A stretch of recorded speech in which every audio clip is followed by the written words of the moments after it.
Healthy এবং tasty একটি tiffin box ready করছি।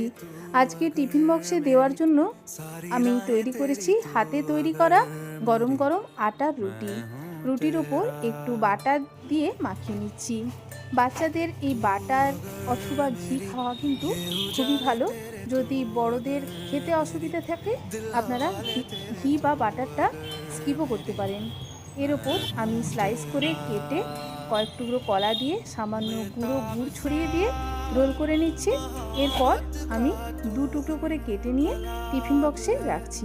খাওয়ার সুবিধের জন্য টুকরো করে কেটে নিয়েছি। আর সাথে দিয়ে দিচ্ছি আধ ঘন্টা জলে ভেজানো কিছুটা ড্রাই ফ্রুটস, আর দিচ্ছি ফলের মধ্যে কয়েক টুকরো সবেদা। এক বোতল জলের সাথে আজকে টিফিন বক্স এইভাবেই রেডি করেছি। কেমন লাগলো আজকের এই টিফিন বক্স আইডিয়া অবশ্যই কমেন্ট করে জানাবেন। ধন্যবাদ।